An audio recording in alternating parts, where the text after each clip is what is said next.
तो कहीं कहीं क्या होता है भाई, ये आप अयोध्या जी गए दर्शन करने सब नए मंदिर बनने के बाद? कितने लोग नहीं गए हो?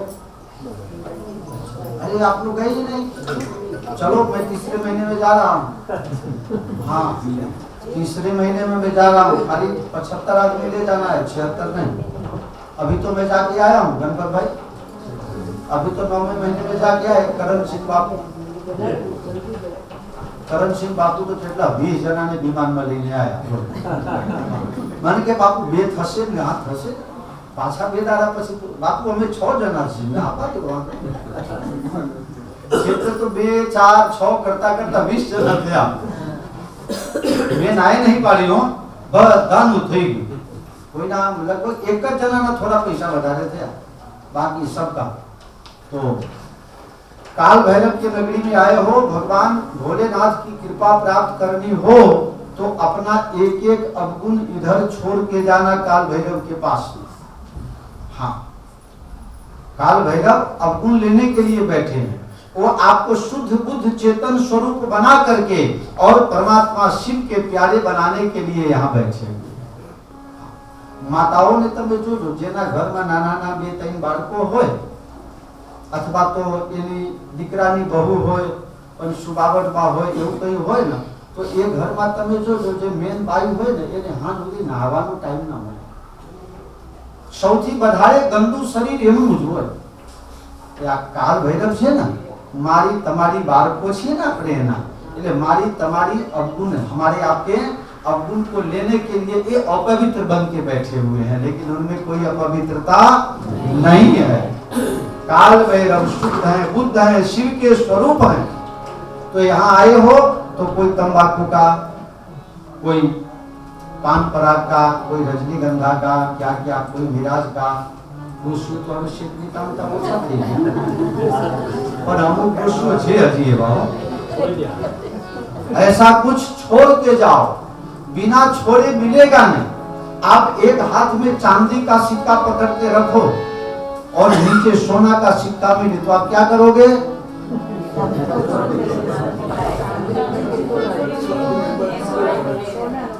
कहोगे नहीं हम तो चांदी नहीं छोड़ेंगे। एक बच्चा का जन्म हुआ, जन्म के साथ उसका हाथ बंद, मुट्ठी बंद। बड़े बड़े डॉक्टर, मनोवैज्ञानिक सबके सब आगे, उसका मुट्ठी खुलता ही नहीं। एक मनोविज्ञान का डॉक्टर आया, कहा हम इसकी मुट्ठी खुलवा देंगे। तो बच्चे के बाप ने कहा तुम अगर खुलवा दोगे तो तुमको 1000 रुपया दवाई के अलावा, फीस के अलावा तुमको एक्स्ट्रा हम, हमारे बेटा का मुट्ठी खुल ही नहीं रहा था। मनोविज्ञान ने कहा हम, उसने लिया सोना का चैन, उसमें हीरा मोती लगा हुआ था और वो बच्चा के आगे जो लटकाने लगा। बच्चा ने तुरंत मुट्ठी खोल दिया और उसको पकड़ लिया तो देखा उसके मुट्ठी में सोने की अंगूठी थी। प्रसव के समय में, प्रसूति काल में उसने नर्स की अंगूठी चोरी कर ली। इसीलिए मुट्ठी नहीं खोल रहा था, लेकिन जब अंगूठी से भी ज्यादा महंगी वस्तु देख लिया तब मुट्ठी खोल। हाँ, एना बाबा केवा हशे एम विचार कर।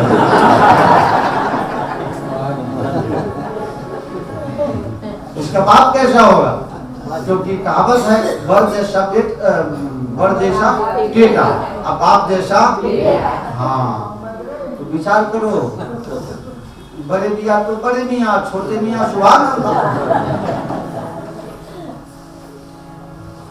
काल भैरव के पास हमको आपको एक अवगुण छोड़ना, मैं भी छोड़ने वाला। मेरे पास कौन सा अवगुण है? बहुत बोलने का। नहीं, मैं आपको बहुत बोलता हूँ ना, छोड़ दो।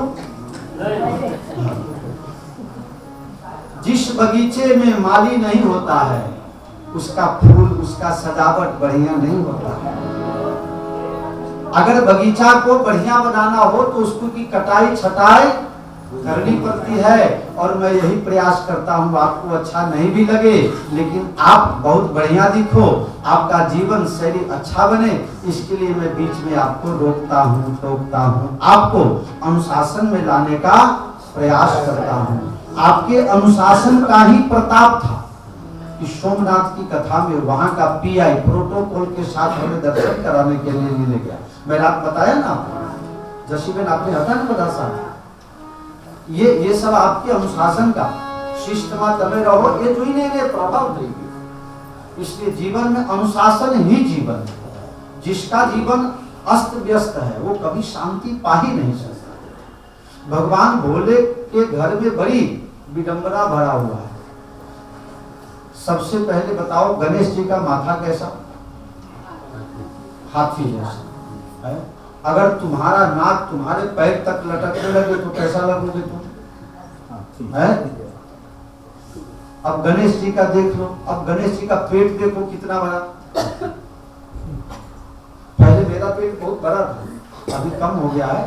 मैं 3-4 साल से थोड़ा फैटी वस्तु सब खाना वाना बंद कर दिया हूँ, थोड़ा एक्स्ट्रा एक्सरसाइज क्या क्या सब करता हूँ, कंट्रोल कर दिया हूँ।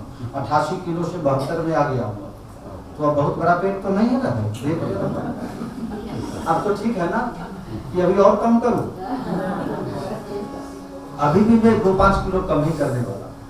तो पहले जब पेट बड़ा दिखता था तो कोई पूछे, महाराज आपका पेट बहुत बढ़ गया है, अभी तो आप जवान हो, तो मुंह में पावा जी पाछू ना पकड़ो।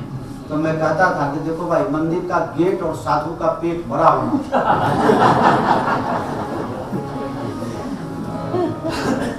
अब सबको बोलता हूँ कि पेट अगर तुम्हारा छाती से आगे निकल जाए तो समझ लो सब बीमारी का घर है। अभी कह भाई आपने पहला आपने दबान बजाता जाता था, પછી બીજા क्यों? तो काल भैरव के दरबार में आकर के हमको आपको अपना अपना छोटा छोटा देखो, जो जाने नहीं वो भी अगर कुछ अब बोलो, दूसरे को पता हो या ना हो, आपको तो पता है ना अंदर। बस आप अपने आप से उसको छोड़ने का प्रयास कीजिए। तो आज का बहुत सुंदर दिन है, बहुत अच्छा संकल्प है। इसके लिए मैं आपको बोलता रहता हूँ कि कुछ सबसे बड़ी कृपा भगवान की ये हुई कि हम महाकाल में आए। सबसे बड़ी कृपा हुई हम राजा भर्तृहरि की वैराग्य भूमि में आए। काल भैरव जो सबका अवगुण लेने के लिए बैठे हैं, उनके धाम में आए। अच्छा बताओ, आपको अगर पूछेगा भाई गुजरात में सबसे बड़ा मंदिर, सबसे बड़े भगवान कहाँ रहते हैं, तो आप बिना एक क्षण का विलंब किए हुए सबसे कह दोगे द्वारकाधीश। कहोगे कि नहीं? द्वारकाधीश एक ऐसी जगह है जहां ध्वजा चढ़ाने के लिए 5-5 साल की बुकिंग हो चुका है। 5-5 साल का बुकिंग एडवांस चल रहा है। तो पता है आपको, आप अभी द्वारकाधीश में ही बैठे हुए हो। इस जगह का क्या नाम है? सबको पता है? बताओ, इस जगह का नाम द्वारकाधीश अपने साथ है। मैं जब यहाँ आया होटल बुकिंग करने के लिए, मैं कम से कम 15-20 जगह घूमा। कहीं रूम अच्छा मिलता तो भाव ज्यादा हो जाता, कभी गर्म पानी की व्यवस्था नहीं, कभी कुछ, लेकिन इतना बढ़िया रूम। मुझे पता था कि मेरे बजट में नहीं हो रहा। मुझे ऐसा नहीं कि मुझे पता नहीं था, मुझे पता ही था कि यहाँ महंगा पड़ने वाला है। लेकिन मैंने सोचा, मुझे जो कुछ भगवान ने दिया है, हमारे भक्तों के द्वारा दिया है, तेरा तुझको अर्पण क्या लागे मेरा। होटल तो अच्छा ही चाहिए।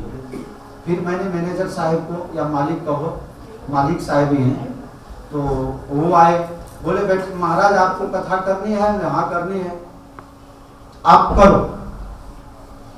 ये रूम में शायद 20 या कितना बेड लगता है, सब जनरल बोर्ड जैसा था। तो मैंने शेष जी से कहा, शेष जी ने सारी व्यवस्था कर दी। अभी आप जो देख रहे हो ऐसा नहीं, ये सब में बेड लगा रहता है पूरा। तो इसकी व्यवस्था हुई। आप जो देख रहे हो कितना सुंदर फोटो भोलेनाथ का, ये यहाँ के शेष जी ने बनवाया। ये पूरा सजावट बनावट ये यहाँ के शेष जी ने करवाया है। ये पूरा स्टेज, ये सब व्यवस्था शेष जी की तरफ से है। आप जो सोफा में बैठे हो, ये कहीं बाहर भारत से हम नहीं लाए हैं, ये सब शेष जी की तरफ से है। आप जो नीचे गद्दा पर बैठे हो, ये सब शेष जी की तरफ से। शेष जी ने बोला ये सब मेरे तरफ से, आप आओ। आप कहोगे तो मैं प्रसादी और फूलमाला का भी खर्चा मैं दूंगा। नहीं, मैंने कहा नहीं सेठ जी, आप तो इतना कर रहे हो, वही बहुत बड़ी बात है। यहाँ व्यवस्था नहीं थी भोजन बनाने की। सेठ जी ने वहाँ पर टेंट वेंट लगवा करके और जैसे तैसे करके वहाँ सब व्यवस्था किया। तो आप लोग इतने दूर से आए हो, अपना गुजरात प्रदेश सुखी और संपन्न माना जाता है, तो अपने इस तरह से रहना है ताकि यहाँ लोगों को किसी को गलत मैसेज न जाए, अरे ये लोगों को तो अनुशासन नहीं है, शिस्त नहीं है, सब समय से थोड़ा जगह कम है तो पहले 40 लोग जाना, फिर उसमें से 2-5 नीचे आने लगे, तब फिर 5-10 ऊपर की तरफ जाना। भीड़ भाड़ नहीं लगा ना, आधा 1 घंटा में सब काम हो जाएगा। सब व्यवस्था अच्छी है। खाने के लिए आप लोगों को पता है, आज तक 2011 से हम ये यात्रा कर रहे हैं, कहीं भी किसी को लगभग भोजन में कमी नहीं हुई होगी। आप लोगों में ऐसा कोई है जिसको कभी भोजन की कमी हो गई? हम हमेशा 10 का ज्यादा बनाते हैं। और जो लोग हैं घर पर शादी में या यात्रा में या जो भी आयोजन में लोग क्या करते हैं, 80 का बनाओ 100 का हो जाए। जगदीश भाई की थी 80 का बनाओ तो 100 का हो जाए, लेकिन मेरा थियरी अलग है, 110 का बनाओ। कहीं कोई ज्यादा खाने वाला होगा, कहीं कुछ, मेरा प्रयास रहता है कहीं, जैसे हम तो कभी कभी ऐसे जगह पर भोजन करते हैं जहाँ पर झोपड़ी भी अच्छी नहीं होती है, मैं सबको जाके कह देता हूँ भाई भोजन करने आना, भोजन करने आना। बर्बाद मत कीजिए। भोजन अन्नदान ही एक ऐसा दान है कि जिसको खाए कोई भी, भगवान कहते हैं अहम विश्वानरो भूत्वा, सोचे मैंने खबर नहीं आ रहा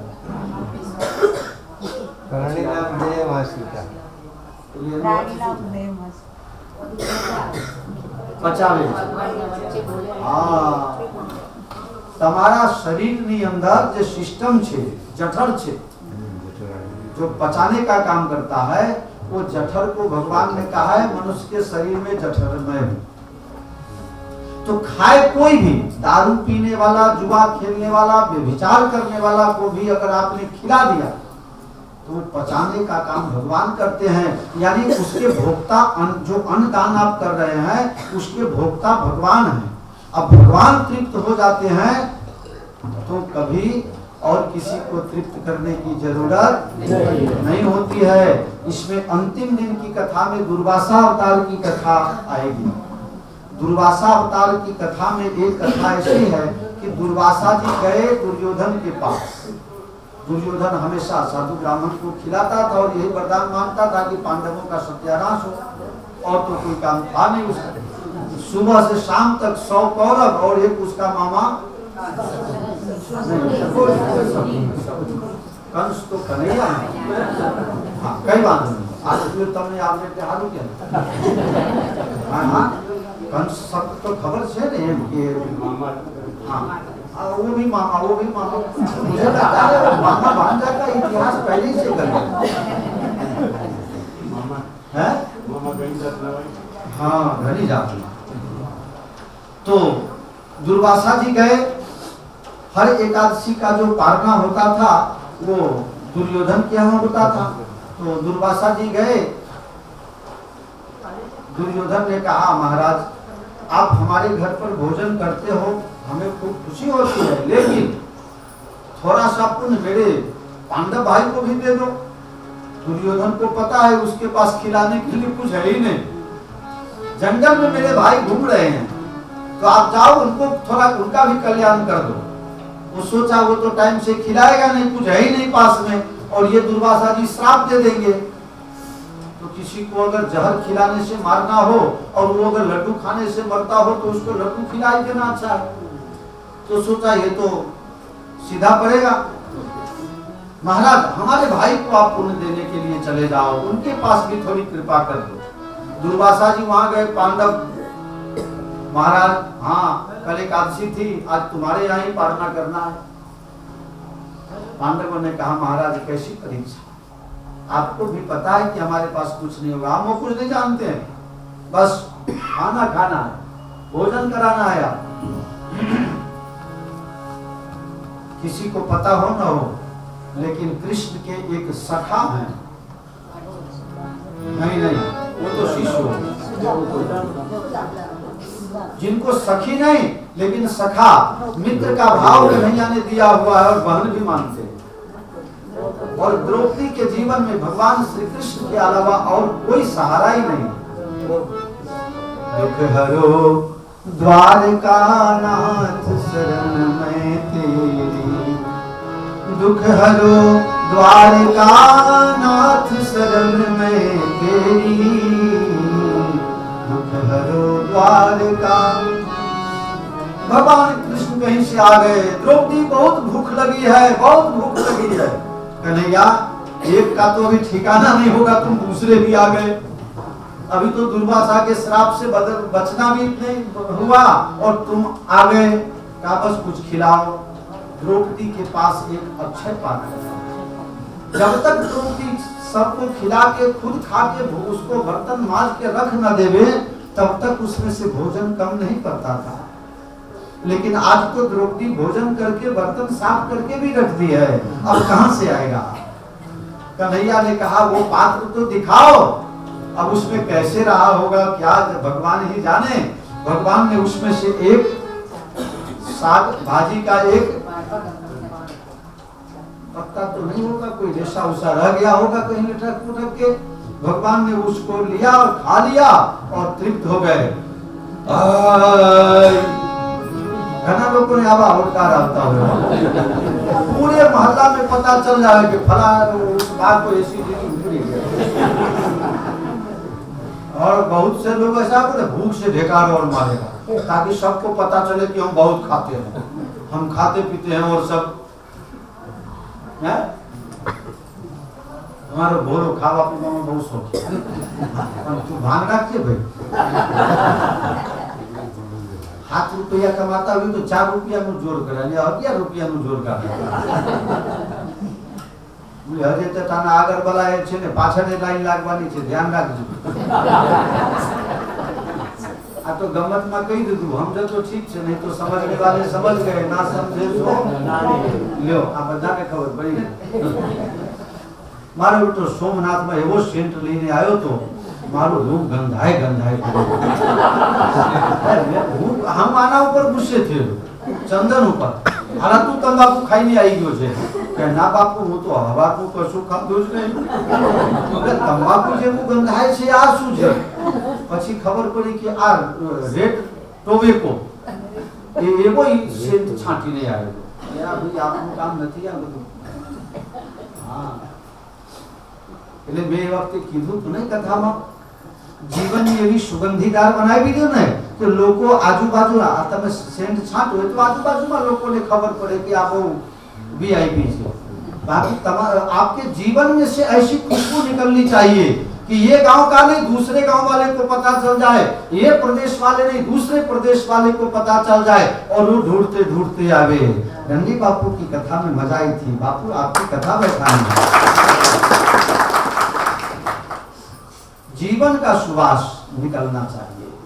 जीवन गंधातु होए गमे तेतना सेंट छाटो, बाजू वाला तमने बोलावाना जगत में कोई न है।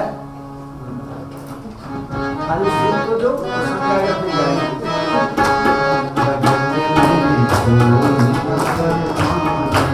जगत में कोई न परवाह।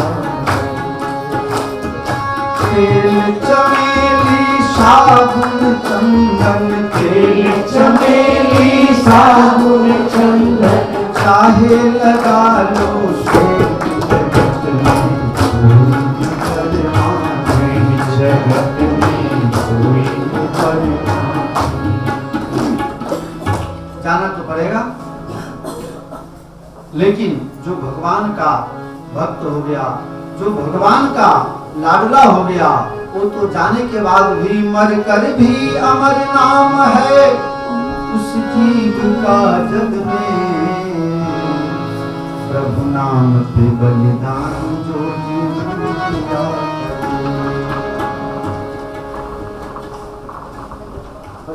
तो काल भैरव की कथा मैंने थोड़ी सी आपको बता दी। काल भैरव क्यों यहाँ बैठे हैं, आज की कथा अनुसार आज समझ ले।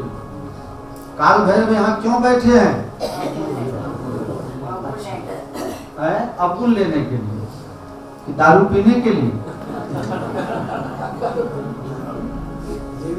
हाँ, कभी भी ऐसा मत विचार करना कि काल भैरव दारू पीते हैं। वो पीते नहीं है, सबका छुड़ाते हैं, सबका छुड़ाते हैं, ले लेते हैं, अवगुण ले लेते हैं। और आपको जैसे माँ अपने बच्चे के अवगुण को दूर करके, उसकी गंदगी को दूर करके, सजावट बनावट करके तब पिता का प्यारा बना देता है, इसी पिता को प्यारा बना देती है। इसी तरह काल भैरव अपने भक्तों को सुधार के, संभाल के और भगवान परमात्मा के प्यारा बना देते हैं। शरीर की गंदगी दूर करके माँ अपने बेटा को लायक बनाती है और परमात्मा, सदगुरु या संत, कथा या काल भैरव, ये हमारे आपके अवगुण रूपी गंदगी को दूर करके और पिता के नहीं, परम पिता के प्यारे बना देते हैं। बेटा अगर गंदा हो तो क्या करेगा? बाप हाथ पकड़ के ले जाएगा माँ के पास, ले तुम्हारा छोकरा मेरा सब गंदा कर दिया। आज जब ठीक ठाक कर देवे माँ बढ़िया से, तो बाप आकर के दुलार प्यार करने लगेगा। उस समय तेरा हो गया, और जब गंदा किया तो तेरा हो गया। उस समय तुम्हारा हिस्सा कहाँ चला जाता है? आप ये तो आ बाजू दीपक, तारे बाजू एक ही नहीं, आप ये बाजू है।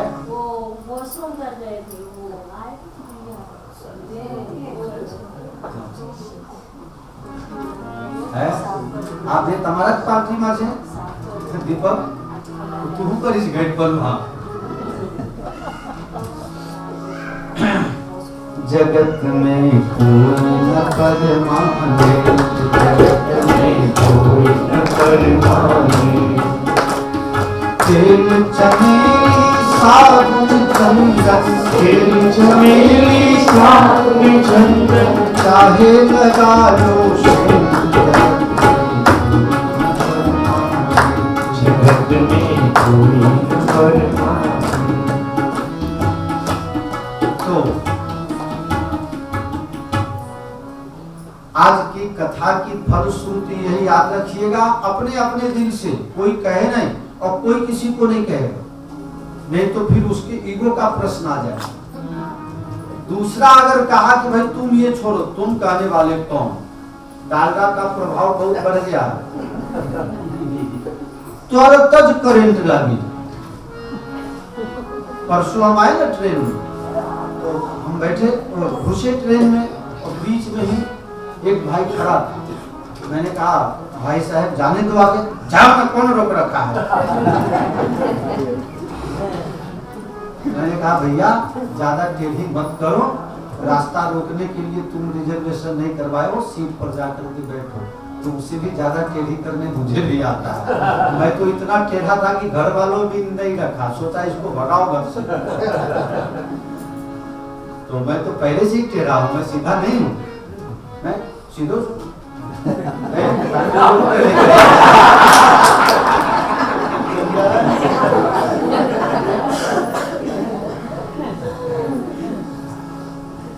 आप लोगों को लगता है मैं टेढ़ा हूँ?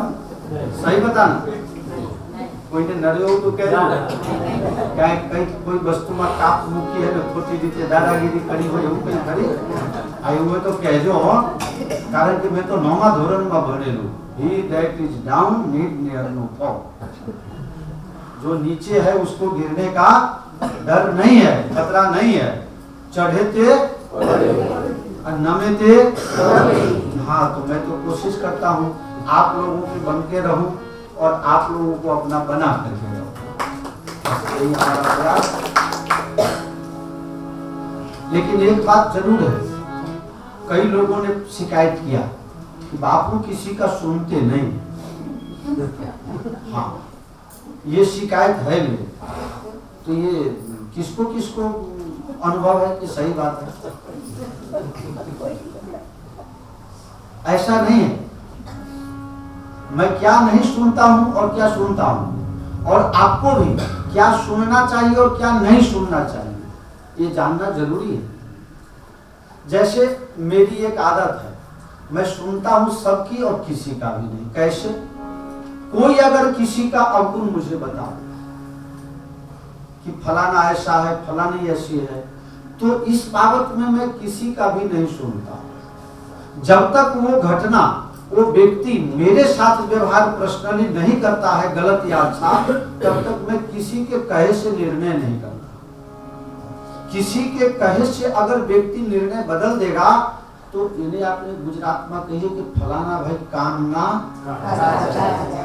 हाँ मैं कान का काचा नहीं।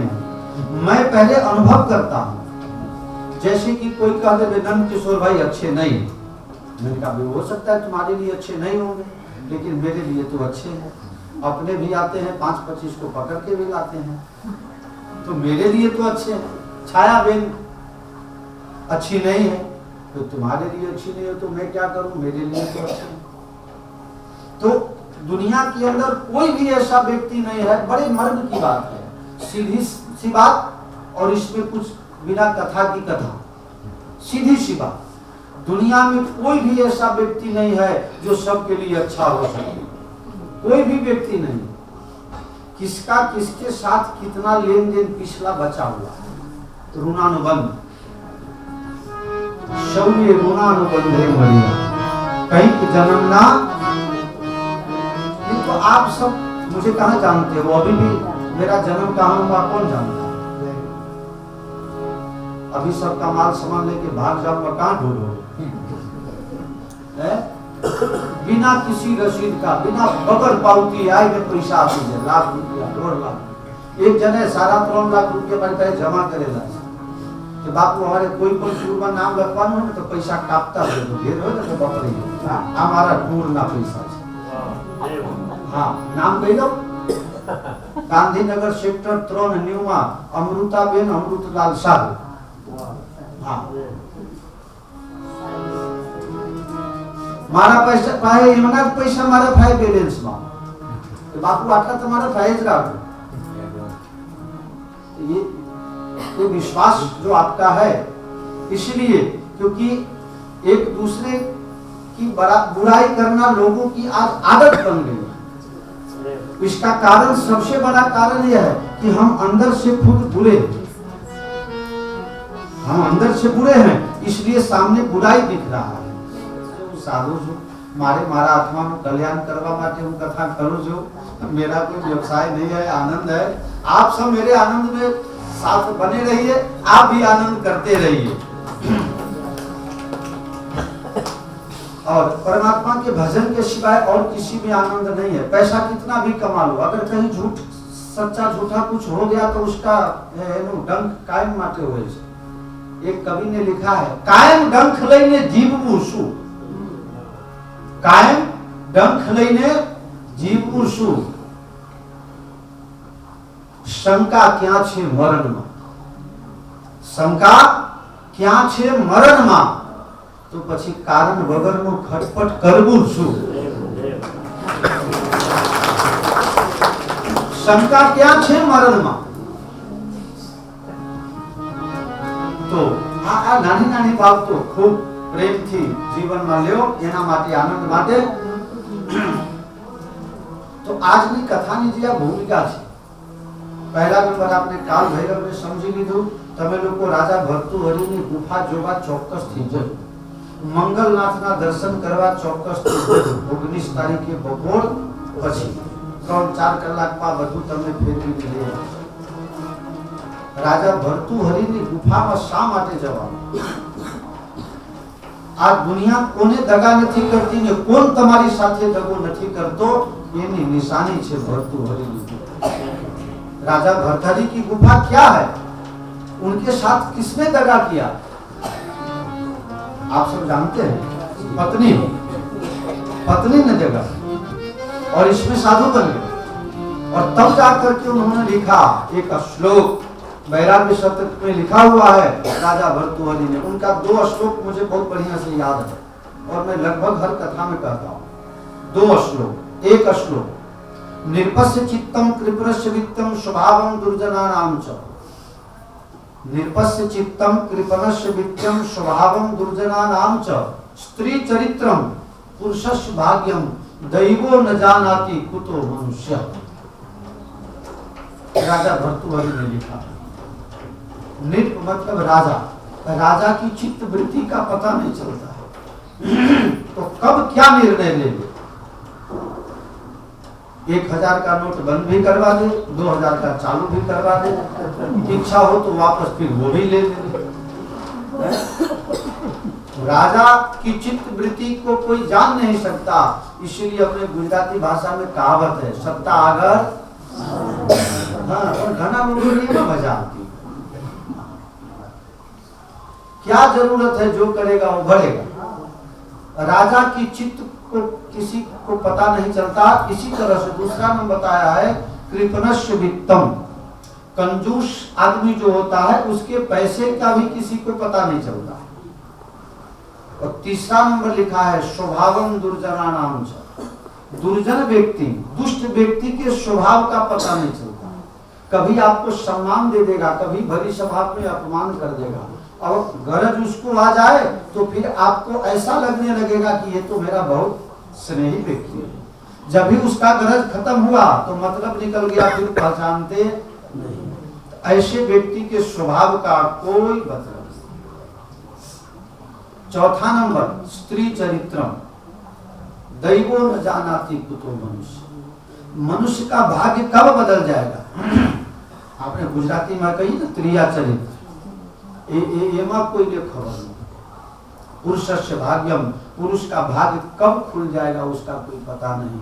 ये 4-5 बात अनुभव करने के बाद भर्तृहरि ने लिखा, वो इसी भूमि से वो श्लोक लिखा गया है।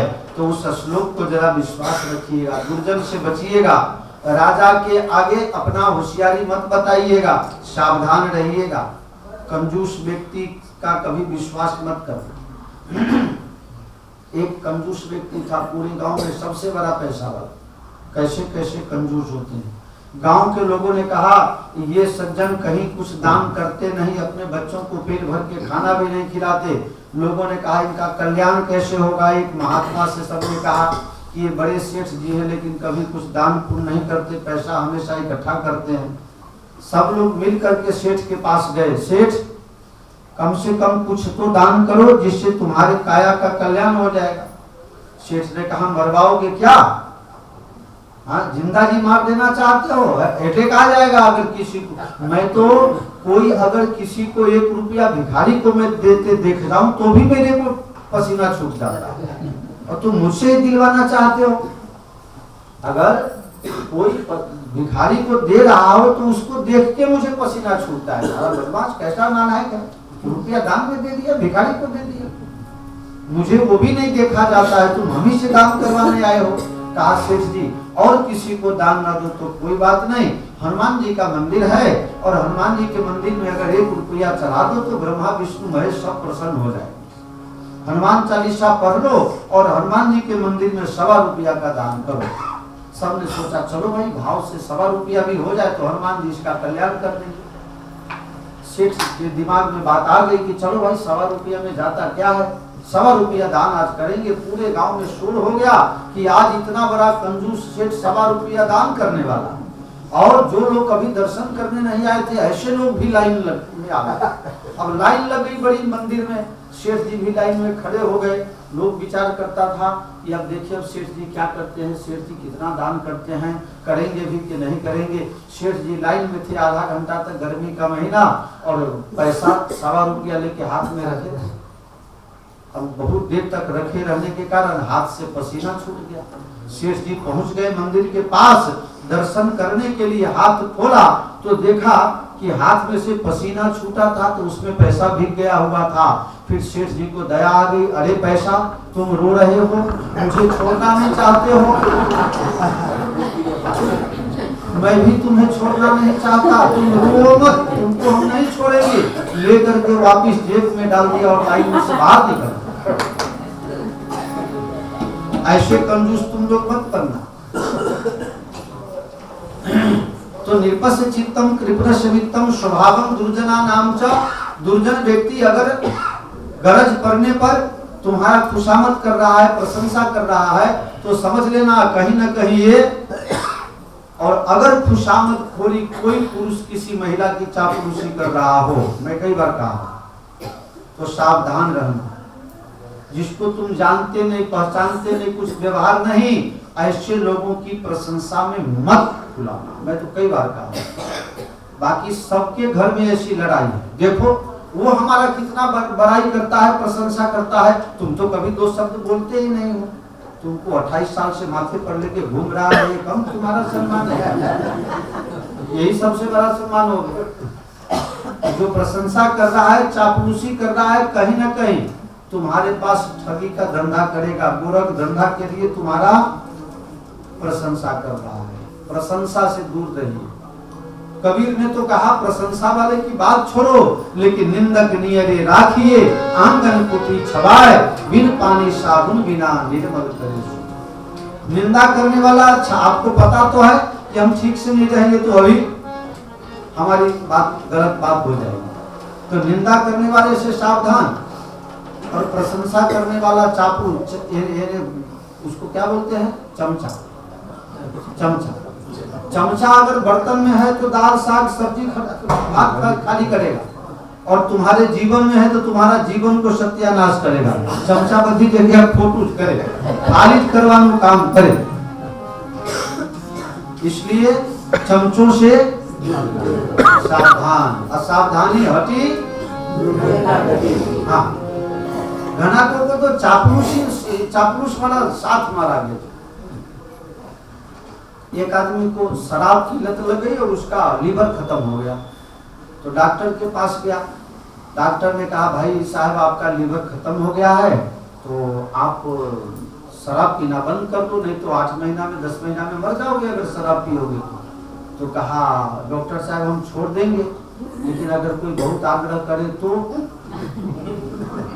बहुत आग्रह अगर करे तो कभी थोड़ा सा 1-2 बूंद ले लेना, लेकिन ज्यादा मत पीना कभी।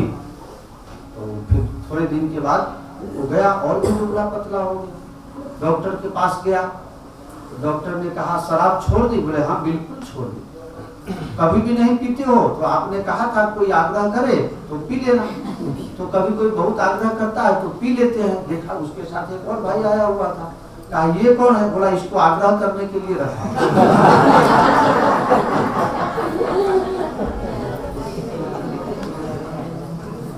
पगार पीने रहा, पगार मारा खेलो आग्रह करवा तारे हमार हाथ ने बपोर 3 वक्त में आग्रह करवा।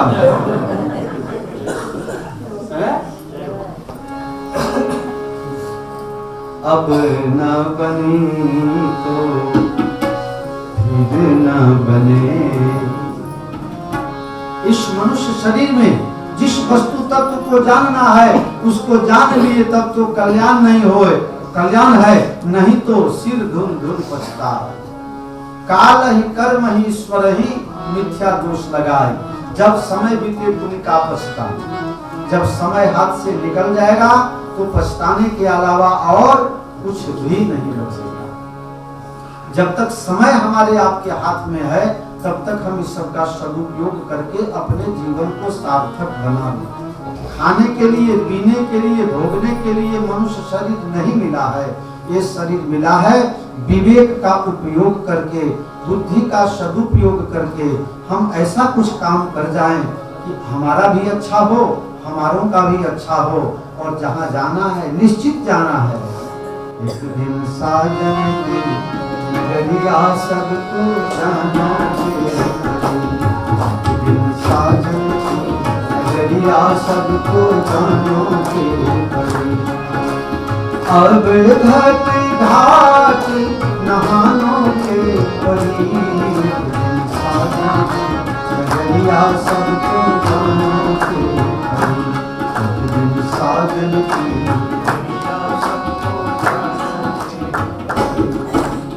आए हैं सो जाएंगे राजा रंग फकीर, आए हैं सो जाएंगे राजा रंग फकीर। एक सिंहासन चढ़ चले, एक सिंहासन चढ़ चले, एक बधे जंजीर जंजीर जंजीर, साजन नगरिया सबको जानो के करीब। एक दिन साजन की नगरिया सबको जानो के। तुलसी तुलसी इस संसार में सबसे लिए धार, तुलसी इस संसार में सबसे लिए धार, तुलसी इस संसार में सबसे मिलिए धार। तुलसी इस संसार में सबसे मिलिए धार। ना जाने किस देश में नारायण गिरधार, ना जाने किस देश में नारायण गिरधार। एक दिन साजन की नगरिया सबको जानो के, एक दिन साजन की नगरिया सबको जानो के। कबीरा जब पैदा हुए जग हंसे हम रोए, कबीरा जब पैदा हुए जग हंसे हम रोए।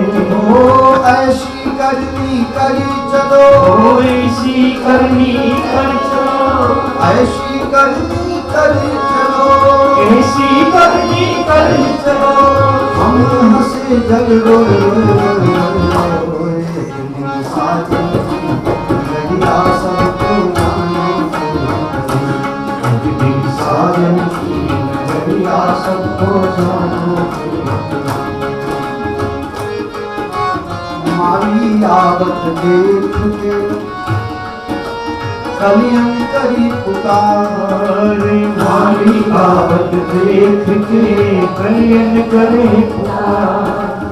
फूले फूले चुन गए, फूले फूले चुन गए, काल हमारी बर बर बर मारे। एक दिन साजन की नगरिया सबको जानो के, एक दिन साजन की नगरिया सबको जानो के।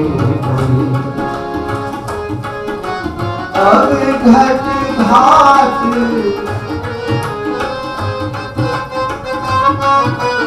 अब घट घाट नहानो के कभी। एक दिन साजन की नगरिया सबको जानो के, एक दिन साजन की नगरिया सबको जानो के। बोला आ वक्त सरस कर रहा है એના માટે કંઈ કરવું પડશે।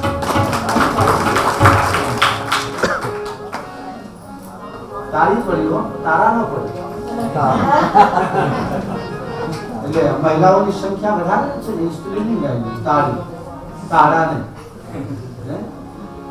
જેટલી શાક સબ્જી છો ને બધા મહિલાઓના નામ ગોભી હે બધી વધારે પર। तो खूब सुंदर आज ये दिवस चारों कैलाश में कंकोत्री लखी गई है ना। आओ भगवान भोलेनाथ पधारो, बधा देवताओं ने बुलाओ। सौथी पहला कोने बोला पूछे, लगाओ कॉपी लगाओ।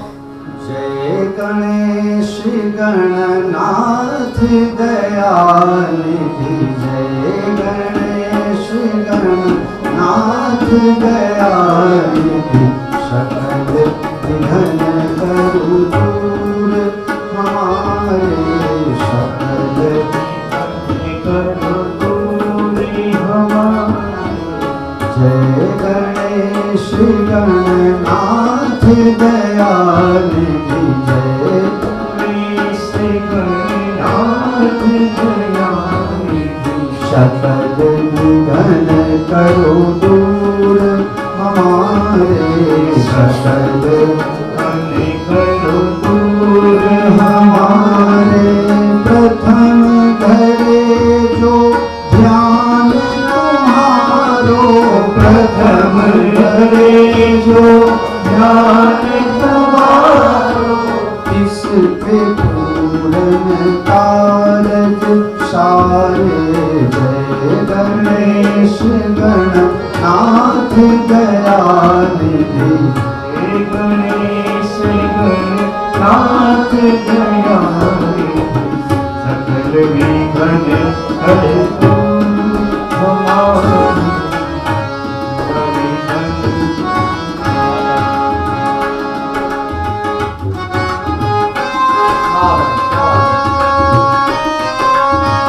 लंबोदर गज बदन मनोहर, लंबोदर गज बदन मनोहर, कर त्रिशूल पर सुवर धारे, कर त्रिशूल पर सुवर धारे, रिद्धि सिद्धि दो चमन दुलारे, रिद्धि सिद्धि तो चमन दुलारे, मूषक वाहन पदम सुधारे, जय गणेश गणनाथ दयाले, जय गणेश गणनाथ दयाले, सकल विघ्न करो दूर हमारे, सकल विघ्न करो दूर।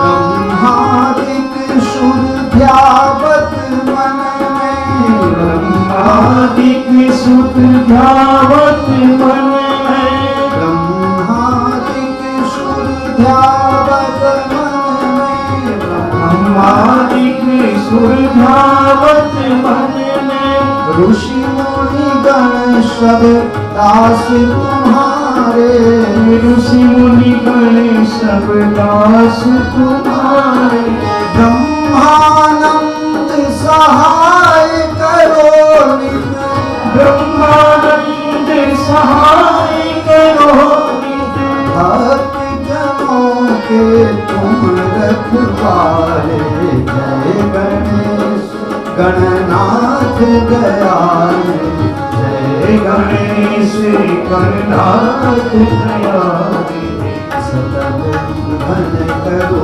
दूर हमारे, सकल विघ्न करो दूर, करो दूर, करो दूर हमारे। ગણેશજી મહારાજને બોલાવ્યા છે, ગણેશજી પધાર્યા છે, બ્રહ્મા વિષ્ણુ મહેશ પધાર્યા છે।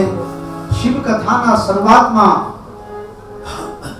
प्रारंभ में सबको बुलाया गया, गणेश जी आ गए, सभी देवता लोग आए हैं, ब्रह्मा जी आ गए, उन्होंने हंस पर बैठ करके आए हैं, विष्णु भगवान आए हैं। तो व्यास जी को लगा कि ब्रह्मा विष्णु सबके शब्द आ गए, लेकिन जब तक हनुमान जी महाराज नहीं आएंगे तब तक कथा थोड़ी चलेगी। इस दुनिया के अंदर एकमात्र ऐसे हनुमान जी महाराज देवता हैं जो देवता भी हैं, और इनकी गिनती देव कोटि में भी है और भक्त कोटि में भी। हाँ, ये भक्त भी है। हाँ, मेरा गाया हुआ भजन यूट्यूब में आप लोगों ने बहुत बार सुना है। भक्तों का सरदार है, भोले का अवतार है, अंजनी मैया का लल्ला है, सुंदर पवन कुमार है। भक्तों का सरदार है, भोले का अवतार है, अंजनी मैया का लल्ला है, सुंदर पवन कुमार है। ब्रह्म ज्ञान ब्रह्मा से पाए, देवों से बरताए हैं, वो देव से बरताए हैं। पवन देव ने दे दी शक्ति, जब चाहे उड़ जाए है, वो जब चाहे उड़ जाए हैं, जब चाहे उड़ जाए है। शक्ति अलंकार है, राम नाम आधार है, अंजनी मैया का लल्ला है, सुंदर पवन कुमार है। भक्तों का सरदार है, भोले का अवतार है, अंजनी मैया का लल्ला है, सुंदर पवन कुमार। अंजनी मैया का लल्ला है, सुंदर पवन कुमार है। सुंदर पवन कुमार है, सुंदर पवन कुमार है। आइए हनुमान तथा करो मति अनुसार, प्रेम सहित आसन धरो, पधारिए पवन कुमार, विराजिए पवन कुमार। एकमात्र हनुमान जी महाराज। हम आप यहाँ कथा सुन रहे हैं तो बगल में कहीं और कथा हो रही होगी तो उसको सुन पाएंगे क्या? क्यों? सुन लो ना, क्या प्रॉब्लम है? एक व्यक्ति एक कथा में एक बार रह सकता है, अगर दूसरी जगह कथा हो रही हो तो वो नहीं हो सकता। लेकिन हनुमान जी महाराज में ऐसी शक्ति है, यत्र यत्र रघुनाथ कीर्तनम तत्र तत्र कृतमस्तकांजलि, बाष्पवारि परिपूर्ण लोचनम, मारुतिं नमत राक्षसांतकम्। यत्र यत्र, जहां जहां, वहां वहां, जहां जहां कथा होती है एक साथ में हनुमान जी महाराज की हाजिरी सभी कथाओं में हो जाती है। एक व्यक्ति ने कहा, डंडी बापू आप तो बहुत ज्यादा बोल गए। मैंने कहा क्यों ज्यादा बोल गए भाई? बोले एक व्यक्ति एक कथा में ही हाजिरी लगा सकता है, वो दो जगह की कथा एक साथ कैसे सुन लेगा? मैंने कहा मैं उज्जैन की बात नहीं कर रहा, मैं एक जगह की बात नहीं कर रहा, मैं पूरे दुनिया की बात कर रहा हूँ। यत्र यत्र, जहां जहां। ये हनुमान जी महाराज है। कौन है? हनुमान जी महाराज। इनके लिए क्या कहा गया है? अरे पवन तनय बल पवन समाना,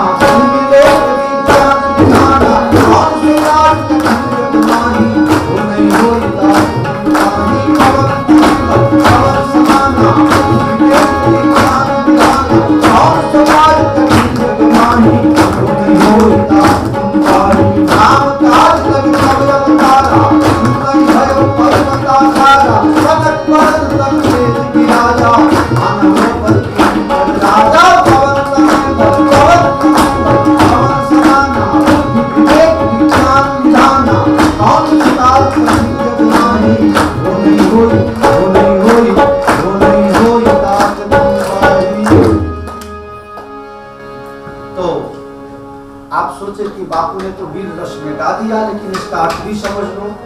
पवन तनय बल पवन समाना।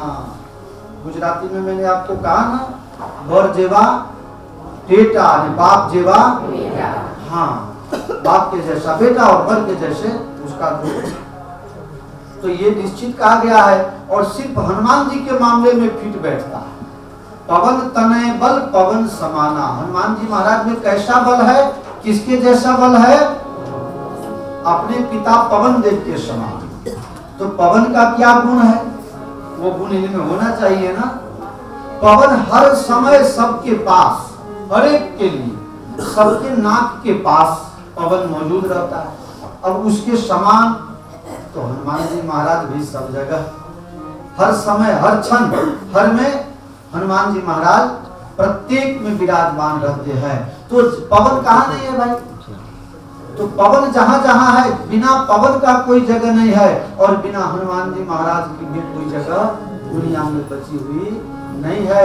इसलिए हनुमान जी महाराज जहां जहां भी कथा होती है वहां वहां किसी न किसी रूप में हनुमान जी महाराज विराजमान रहते हैं। पवन तनय बल पवन समाना, बुद्धि विवेक ज्ञान निधाना, कवन शोभाज कठिन जग माही, जो नहीं होई तात तुम पानी। पवन तनय बल पवन समाना। ऐसे हैं श्री हनुमान जी महाराज। आइए हनुमंत बिराजी, तथा करूं मति अनुसार, प्रेम सहित गाली धरूं, विराजिए पवन कुमार, विराजिए पवन कुमार। हनुमान जी महाराज आ गए। आना आना पवन कुमार हमारे हरि कीर्तन, आना आना पवन कुमार हमारे हरि कीर्तन। आप भी आना संग में राम जी को लाना, साधु भी आना संग राम जी को लाना, लाना सब परिवार हरे हरे कीर्तन में, आना पवन हरि कीर्तन में।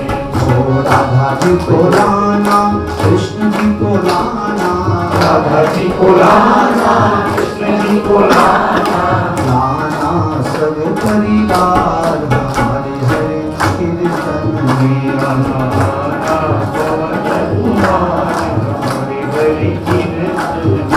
ओ शिव जी को लाना, पार्वती को लाना, शिव जी को लाना, पार्वती को लाना, शिव जी को लाना, पार्वती को लाना, शिव जी को लाना, पार्वती को लाना, असहा बैल भी साथ हरे हरे कीर्तन में, आना आना पवन कुमार हरि हरि कीर्तन में।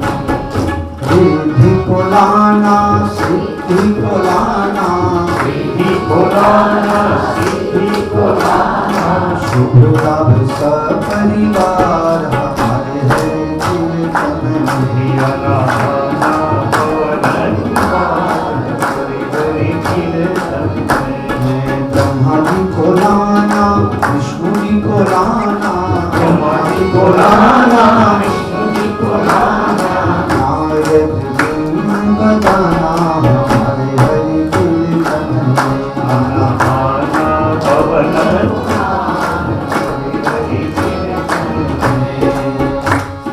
ध्रुव जी को लाना, प्रहलाद जी को लाना, ध्रुव जी को लाना, प्रहलाद जी को लाना, शिवों की भाजी खिलाना हरे हरे कीर्तन में, आना पवन कुमार हरि कीर्तन में। सबके सब जितने भी हैं 33 कोटि देवताओं को निमंत्रण दिया है, सब लोग आइए और शिव जी की कथा का गुणगान कीजिए, भगवान भोलेनाथ की कथा का गुणगान कीजिए। जीवन का है जीवन का सार, जीवन में यही सार है भगवत नाम उच्चारण। कैलाश में पत्रिका भेजे, सब परिवार महादेव जी आए हैं, देवताओं का आह्वान किया। ईश्वर कृपा से हमें आपको मनुष्य का शरीर मिला है, मनुष्य शरीर मिला है। मनुष्य शरीर स्वर्ग नरक अपवर्ग निषेध, स्वर्ग में जाने का सीढ़ी, नरक में जाने का सीढ़ी और अपवर्ग एक तीसरा भी है। आप लोग दो ही जानते हो, एक स्वर्ग है एक नरक है, लेकिन एक तीसरा भी है, उसको कहा गया है अपवर्ग, जिससे कुछ लोग मोक्ष की भी संज्ञा देते हैं, मोक्ष का भी नाम बताते हैं। ये अपवर्ग क्या है? अपवर्ग स्वर्ग नरक अपवर्ग समाला, स्वर्ग नरक। अपवर्ग क्या है? अपवर्ग, पवर्ग में क्या क्या है? प, फ, ब, भ और म, इसको पवर्ग कहते हैं। त वर्ग में आएगा त, थ, द, ध, न, ट वर्ग में आएगा ट, ठ, ड, ढ, ण। इसी तरह से ये अपवर्ग, अ मतलब नहीं, पवर्ग यानी कि ब वर्ग, प, फ, ब, भ और म, जहां पर ये 5 चीज नहीं है। प का मतलब कि पाप और पुण्य, जहां जाने के बाद व्यक्ति पाप और पुण्य से ऊपर चला जाता है, न पापों न पुण्य। फ जहां जाने के बाद शुभ और अशुभ जितना भी कर्म है सब पीछे छूट जाता है, वहां कोई फल भोगना नहीं होता। मनुष्य इस कर्म के बंधन से भी ऊपर चला जाता है। भ जहां किसी भी प्रकार का भय नहीं है, और ब जहां किसी भी प्रकार का बंधन नहीं है। भव बंधन के छूटहि नर जप जा करना, धर्म निशाचर बांधे नाग पास सोरा। जहां जाने के बाद मरण नहीं है। अरे मरना मरना सब कोई कहे, सब कोई कहे, मरना मरना सब कोई कहे, मरना न जाने कोई एक बार ऐसा मरो कि फिर मरना न हो। एक बार ऐसा मरो कि फिर मरना न हो, न हो, न हो। आदमी मरता है जिंदा होने के लिए, जन्म लेने के लिए, और जन्म लेता है मरने के लिए। और ये दो के बीच का जो खटपट है सुखी होना, वो हो नहीं पाता। वो होगा कैसे? मैं कई बार आप लोगों को कह चुका हूं, आप अगर किसी विद्यालय में जाएंगे तो वहां क्या मिलेगा? विद्यालय में क्या मिलेगा आपको? गुजराती और पंजाबी थाली थोड़ी मिलेगी, नहीं मिलना है ना। पुस्तकालय में जाओगे तो क्या मिलना है? पुस्तक मिलना है। विद्यालय में जाओगे तो विद्या मिलना है। तो भोजनालय में जाओगे तो क्या मिलेगा? सोने चांदी का आभूषण नहीं मिलेगा क्या? भोजनालय में क्या मिलेगा? अच्छा, तुम पहुंच जाओगे औषधालय में तो वहां क्या मिलेगा? है औषधालय में क्या मिलना है? अच्छा, वहां हिस्ट्री की टोकरी नहीं मिलेगी? नहीं मिलेगी। अच्छा, दुखालय में जाओगे तो क्या मिलेगा? तो कहां बैठे हो अभी? इस दुनिया का एक नाम भगवान श्री कृष्ण ने गीता में लिखा है, दुखालय में अर्जुन।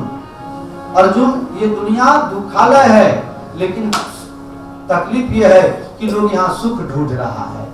सुख जहाँ है वहां ढूंढोगे तो मिलेगा। आपको पुस्तकालय में भोजन नहीं मिलेगा, भोजनालय में पुस्तक नहीं मिलेगा, तो दुखालय में सुख क्यों ढूंढ रहे हो?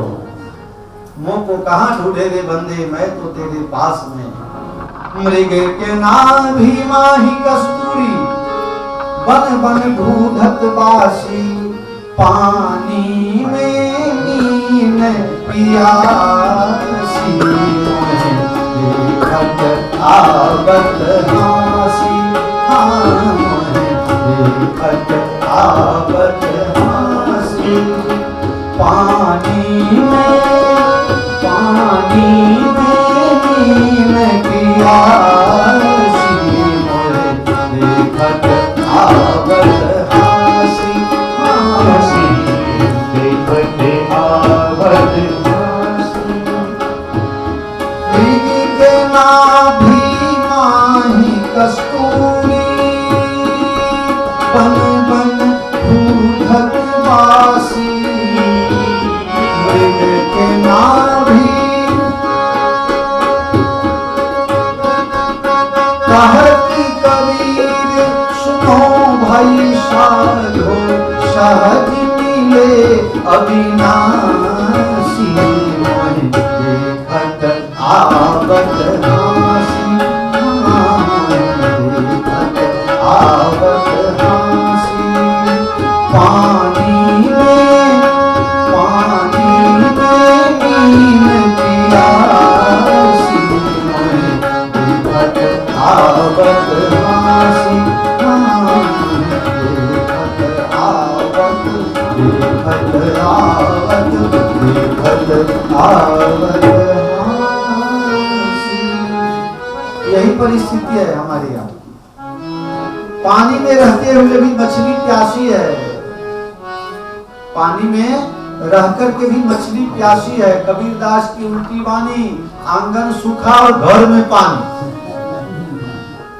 दास कबीर की उल्टी वाणी, आंगन सूखा हुआ और घर में घुस गया पानी। ये क्या है? कहत कबीर, सुनो भाई साधो, जो देखा सो दुखिया जग में, कोई सुखी कहाँ है? कोई तन दुखी, कोई मन दुखी, कोई धन बिन रहे उदास, थोड़े थोड़े सब दुखी, असुखी राम के दास सियावर।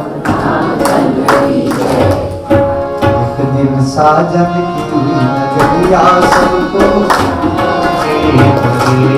एक दिन साजन की नगरिया सबको। कोई संसार में आए हो तो क्या मिलेगा? इसका नाम है दुखालय। क्या मिलेगा आपको? ढूंढ क्या रहे हो? ढूंढ क्या है? हाथ और न्यूरोलॉजिस्ट के पास जाओगे तो क्या होगा? तो विनायक ओझा के पास जाना पड़ेगा, नहीं तो यश में जाना पड़ेगा, केतन ठाकर के पास। दूसरा कोई उपाय तो बचता नहीं है। भगत जी बेकटका थया हो तो भगत का त्या जवाय। हाँ, પછી तो भगत ज छायाबेन ने लेने महालक्ष्मी में जो ऊपर। एक दिन साजन की नगरिया सबको जानो, एक दिन साजन की नगरिया सबको जानो। गुजराती में एक कहावत है, भूखे पेट न पीटे ल्यो क्या मेरा।